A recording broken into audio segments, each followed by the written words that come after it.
So this is part A of the Kudilar television channel being broadcast under the banner of the Baby Angel Geronimo Editions on the internet in the morning of Thursday, 14 September 2023. Now, what is 14 September reminding me of? The actual date, not the day. The 14th of September 2010 was the date when, at the Troxy in the Commercial Road in London, E1, the Troxy is not far from the Docklands Light Railway Station called Limehouse. Now, that was the 14th of September 2010, 13 years ago, when the Tower Hamlets in the east end of London, Borough, was due to be lumbered with the corrupt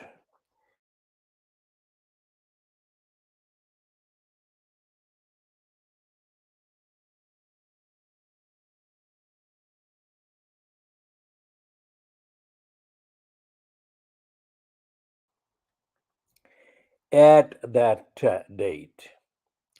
Up to that date,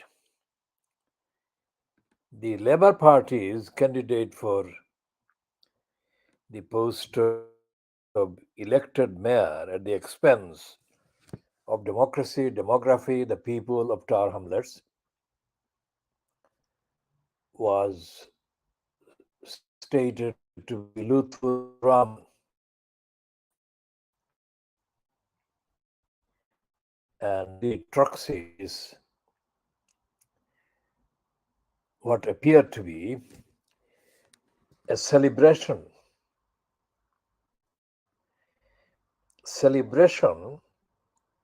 event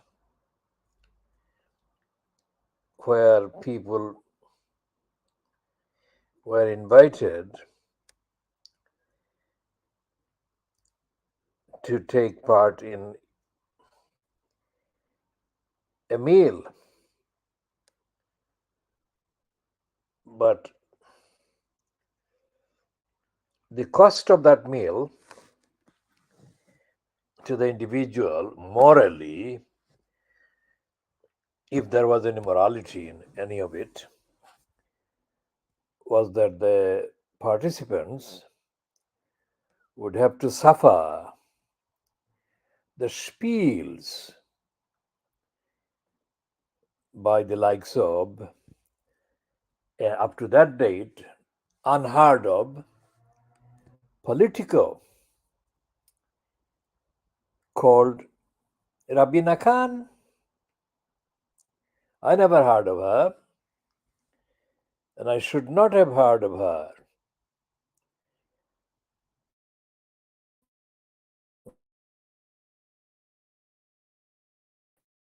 Was presented on the platform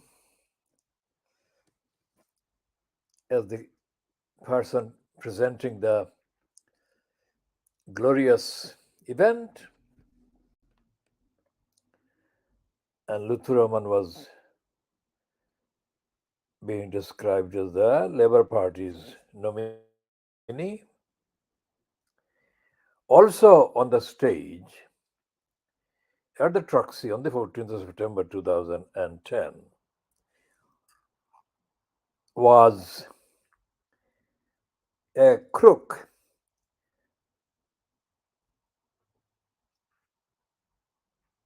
Steve Bullock. The crook Steve Bullock, I had suffered the knowledge that he was involved as an employee in the propaganda operation funded by the in the name of the people of London for the purpose of promoting the image of Ken lying still Livingston in the 1980s at the then Greater London Council, GLC. Steve Bullock was one of the criminals that were employed by the liar Ken lying still Livingston to tell lies. That was in the 1980s. So there was a whole decade of the 1990s and another decade of the 2000s. And this was 2010. And here was Steve Bullock, the criminal, sitting on the platform and giving a lecture to the people of Tower Hamlets, saying outrageous things like the people of Tower Hamlets should be grateful that they had someone like Luthuraman as the nominated candidate for the Labour Party to become the mayor at the expense of Tower Hamlets. Now, Bullock, the criminal, would not know the difference between right and wrong, truth and falsehood. And that was not the occasion that was designed to give platforms to anyone who knew the difference between right and wrong. And the last person to know the difference between right and wrong was, of course, Luthuraman. And Rabina Khan was an absolute disgrace. She surfaced there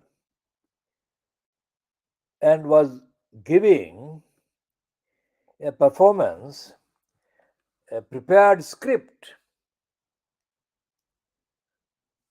describing all sorts of things about tumblers. She had no idea what she was talking about.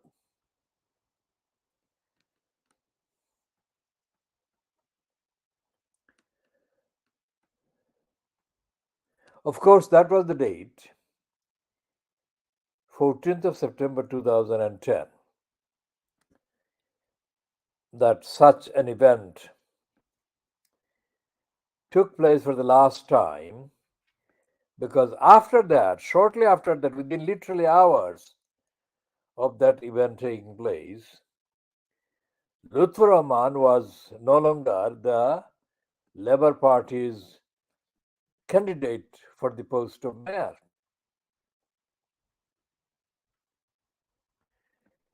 And the rest, as they say, is history, because Lutfur Rahman then went on to challenge the rejection of him by the London Labour Party, which decision Lutfur Rahman had to challenge in a legal action. And he failed to overturn that rejection of him by the Labour Party in London. So he, as had been planned, he stood as the independent candidate for election to the post of elected mayor at the expense of Tower Hamlets. And of course, he got elected. That was that happened few weeks later, within 3 weeks, I think. And one of the people that the now elected mayor at the expense of Tower Hamlets did was to include Rabina Khan as a member of the completely disgraceful cabinet mayor's cabinet. Now that was in October 2010.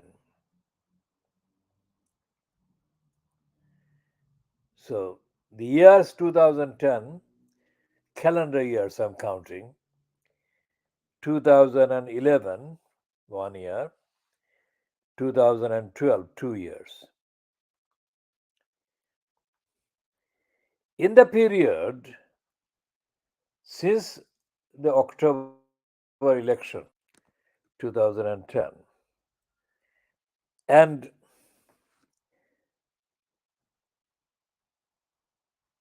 in the period that passed between that election so called and the conversation I with him, Lutf Rahman, on Friday, the 29th of October 2010. Lutf Rahman had, of course, seriously degenerated to a position which was worse than his original genetic degeneration.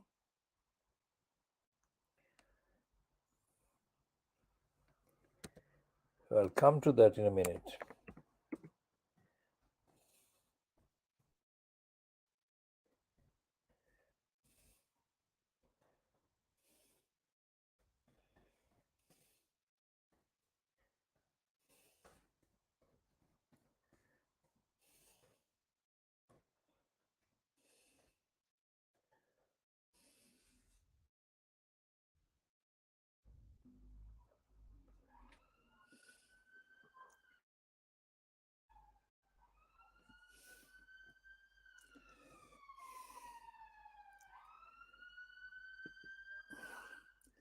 On the website I'm looking at of the Tamils Council,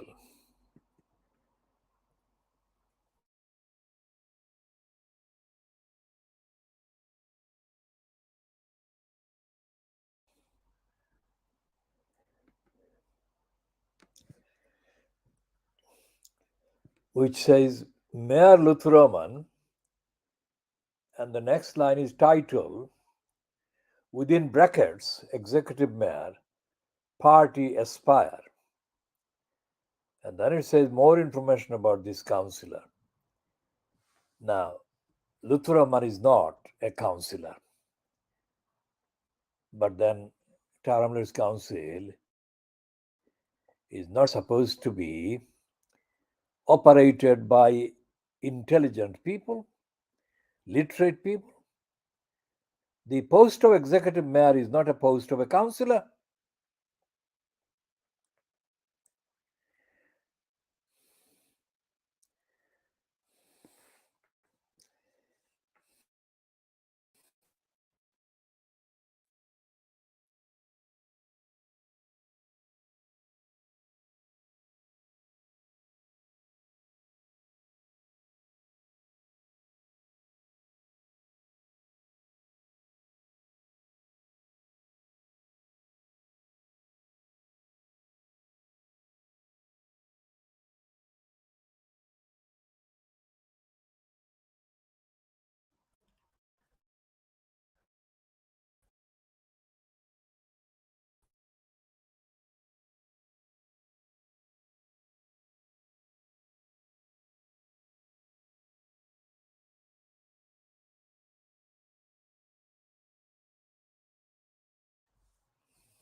So, according to this website, the election results for Tar Hamlets for 2010 describes the date that that election took place as being Thursday, the 21st of October. And of the result, election candidate Lutfur Rahman and the party is described as independent, and the percentage of votes is shown as having received as 51.76%. An outcome is he was elected. Second candidate named is Halal Abbas, who is actually Abbas Uddin alias Halal, because that Halal Abbas is a bogus kind of name that Abbas Uddin alias Halal introduced for a bogus reason.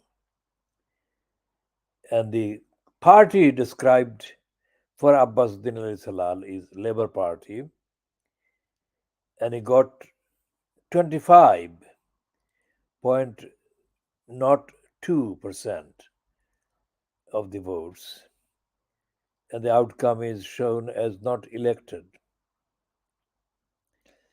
And the third one is Neil Anthony King, Conservative, and he got 11.89% of the votes, and the outcome is not elected. And the fourth one is John David MacLeod Griffiths, Liberal Democrats. Percentage of votes 6.22%. The outcome is not elected. And the fifth and the last named candidate is Alan Duffel, Green Party, and the percentage of votes was 5.11%. Outcome not elected. And the total number of votes cast, as shown there, is 44,985 out of an electorate of 182,482, and the number of ballot papers returned 46,719, number of ballot papers rejected 1,737. I'll read that again. Number of ballot papers rejected 1,734, and the turnout is shown as 25.60%. Now, just under 75% of the electorate didn't vote, didn't turn up. Think about that very seriously. The overwhelming majority of the people didn't vote at all. So the post of elected mayor was a phantom post.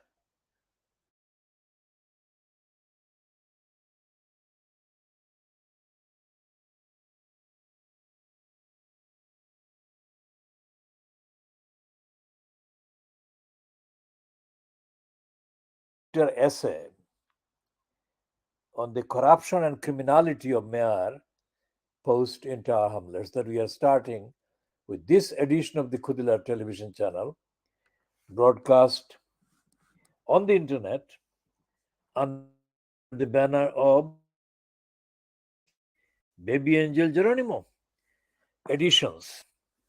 The Baby Angel Geronimo is the leading witness, and we love Baby Angel Geronimo.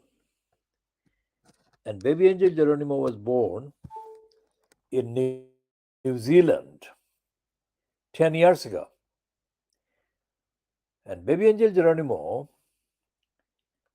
is the world's bestest, most authentic, most truthful, most honest witness would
in the name of any excuse that the criminals can find of the organs of the state in the United Kingdom. Organs of the state include, of course, on the list, the conventional list of the organs of the state include the Houses of Parliament, the executive, which is the government,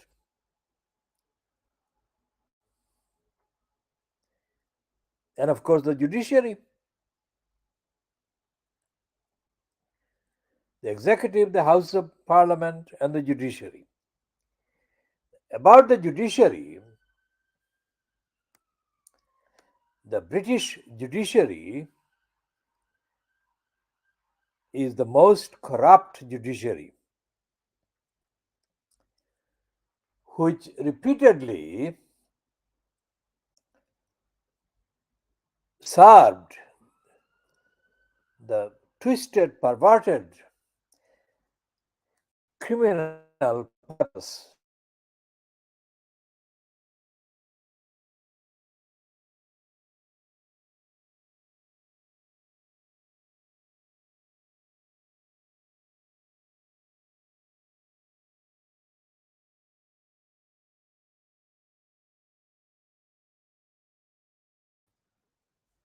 to the requirements of the supremacy of evidence and truthfulness and ethics and morality and compassion. So, baby angel Geronimo is created by God, and baby angel Geronimo is protected by God, and baby angel Geronimo is the blessing from God.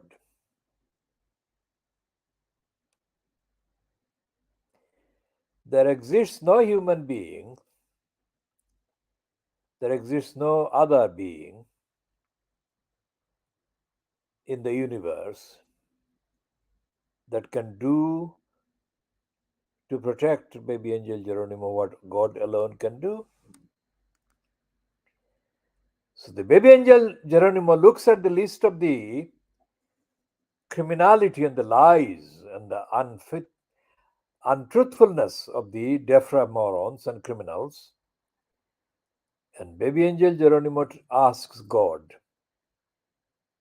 God, stop these criminals stop these evil ones, because there exists no human being, no being on the planet Earth that can stop these criminals and the evil ones. Only God can stop these criminals and evil ones.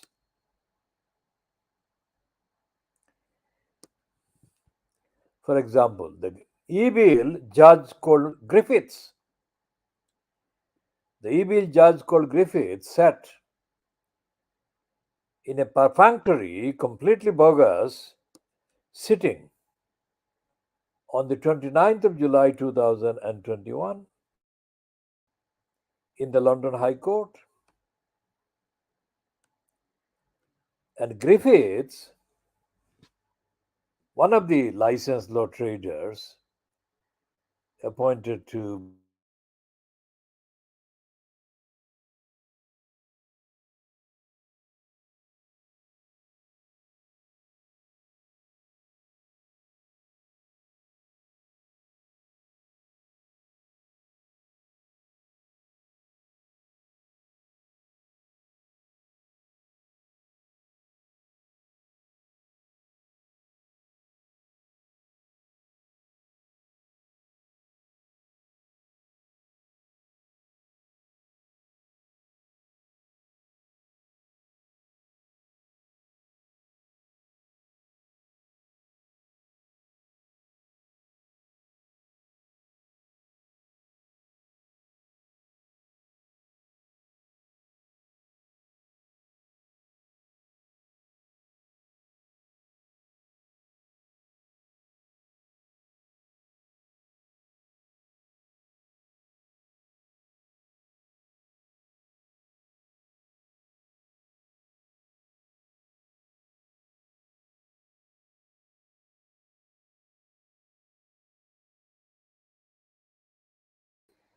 so Griffiths on the 29th of July 2021 lied. Griffiths lied at various levels.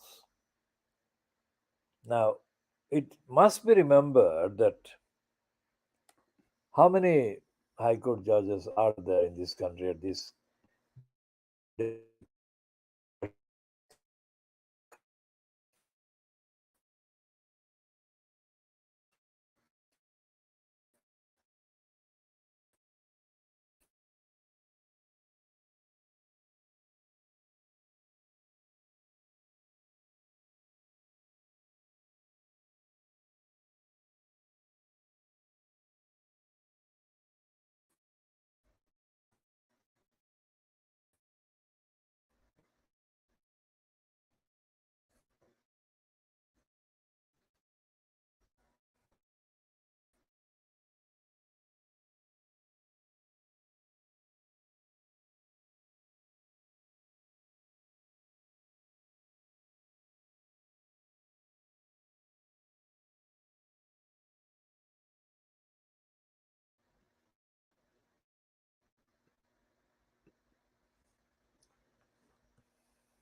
This is a hilarious entry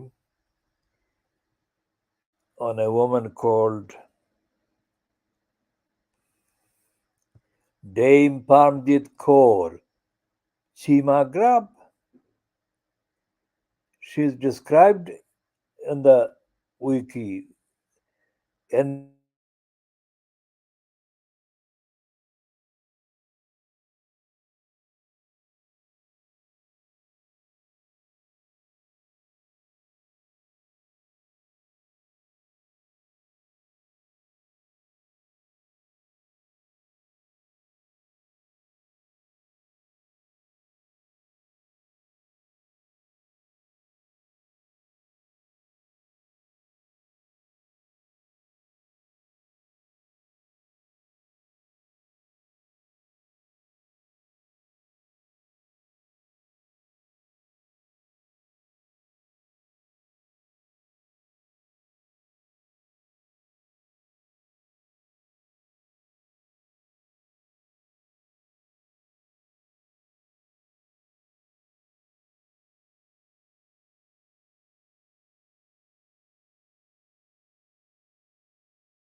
the only Sikh that was male, of course, licensed law trader who was kind of squeezed through the judicial bureaucracy during the last century was, of course, Mota Singh. But the fact that Mota Singh was a Sikh and yet he was pushed hard as a judge must not mislead anyone, any observer, into thinking that he was an upholder of justice or virtue or truth. He was one of the criminally orientated and motivated self servers. And this criminal fucked up the case of Mr. Saif Ali. In the case of Saif Ali versus Sidney Mitchell.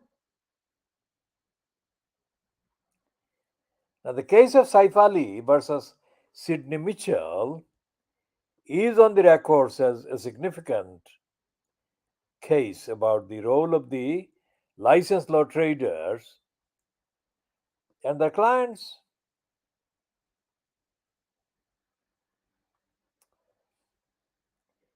The facts are too detailed, and I have been exercised by the details for too long, and I cannot see any justification emotionally to have a regain of this, except to say that Mota Singh, the criminal, behaved as a prostitute, allowed himself to be called Mota Singh,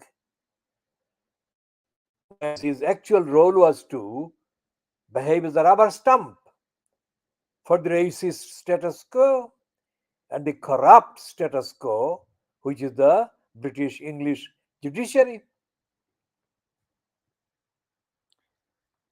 He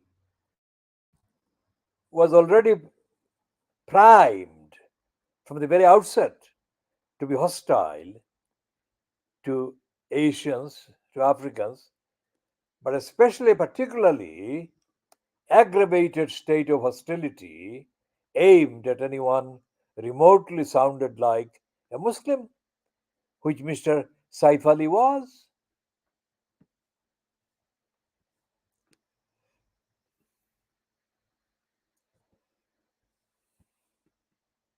Let's have a look again at Mr. Saif Ali's case.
Now, the case is listed on the records as Saif Ali versus Sidney Mitchell and Company, and it was in 1978.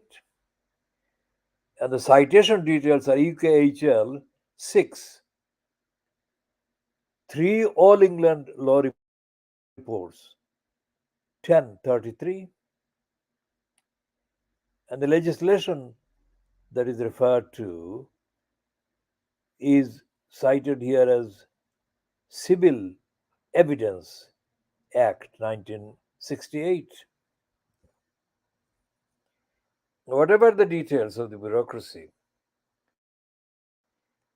the case was fucked up against Mr. Saif Ali by the series of criminals sitting as judges, and they, in effect, reiterated the de facto impunity from accountability that was allowed to licensed law traders. In one of his comments during the whole charade, Mota Singh went to town against Mr. Saif Ali. In effect, now this is the pattern that can be found dominating the records,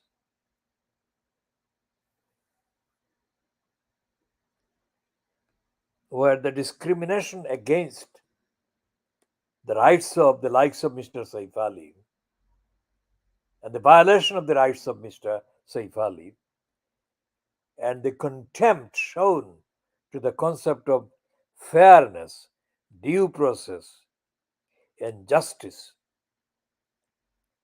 are absolutely abhorrently dominant.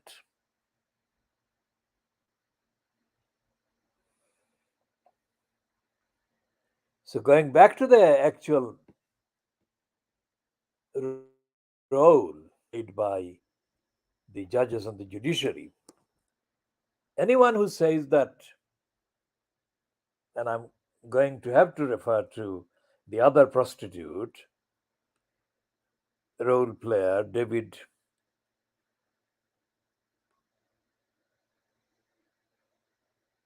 Neuberger, who was the first president of the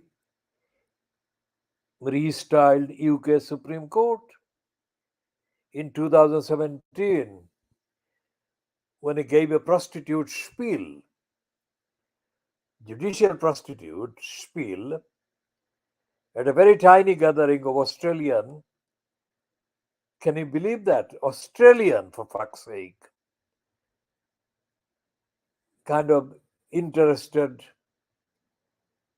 students of law in London about the impact of the just decided Brexit. Neuberger, acting in his role as a prostitute for the state, gave a jumbled, corrupt presentation of the situation, which was absolutely false and misleading. The thing that Neuberger said was that with Brexit, quote, achieved,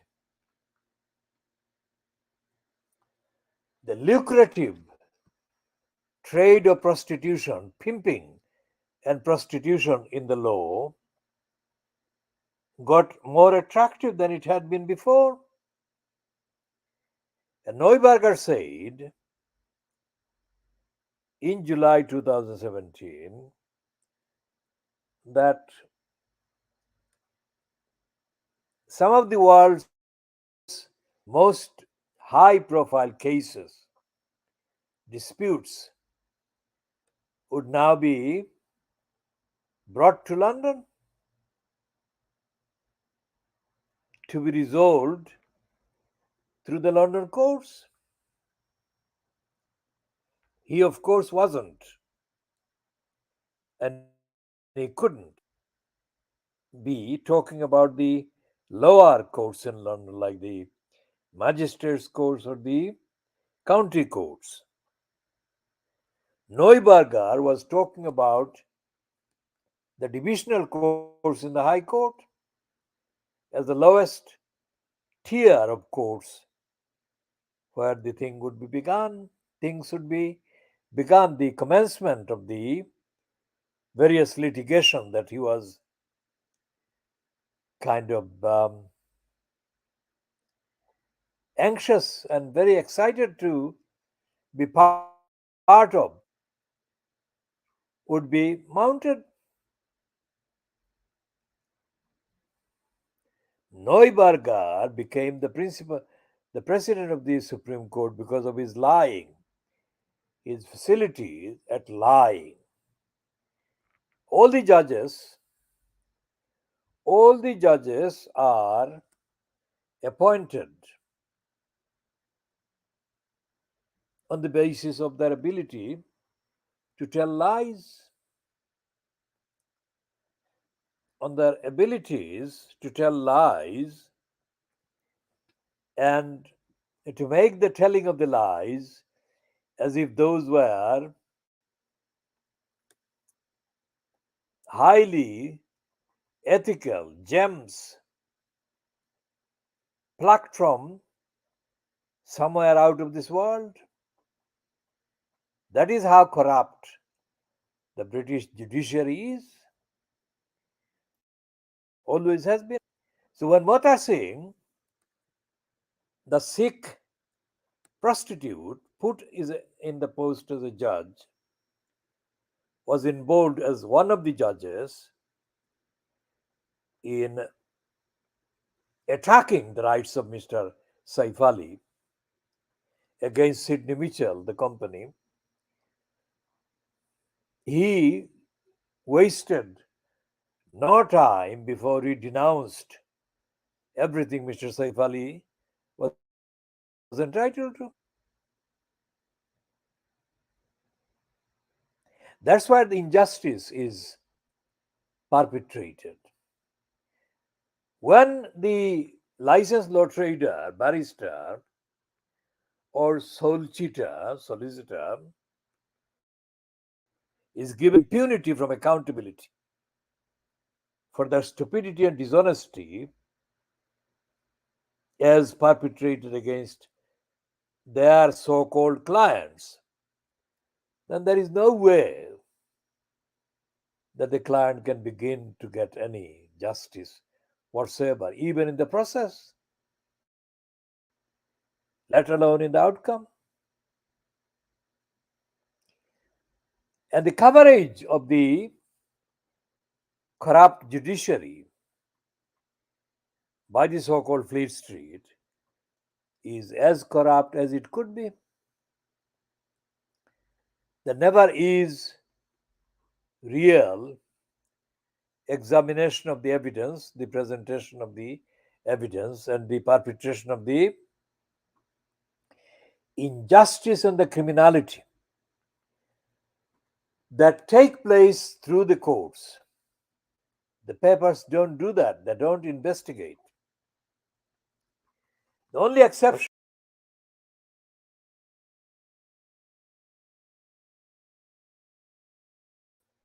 to that was at the time of the pre Brexit kind of litigation, various, various challenges that were made to the Brexit issues of the state. And the Daily Mail, in anticipating a particular expression of collective judicial opinion, described the High Court judges or judges in the Superior Court collectively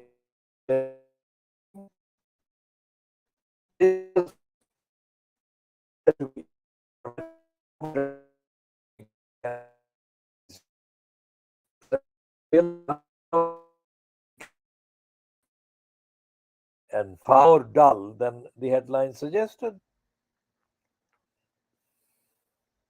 But that did not represent individual ordinary litigants' cases. For example, the case of Mr.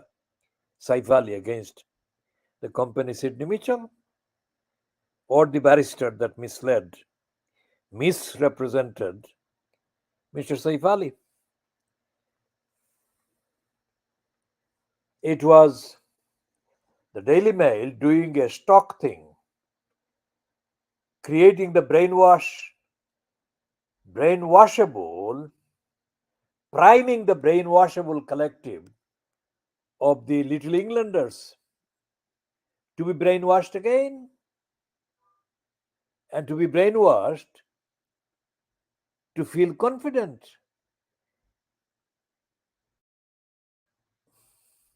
to feel confident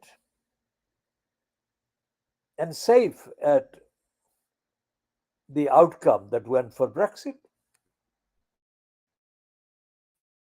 We shall be ending this particular introduction to the essay at this stage, and we shall continue in the next editions.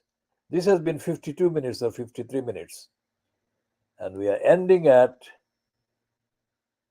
0754 GMT or 754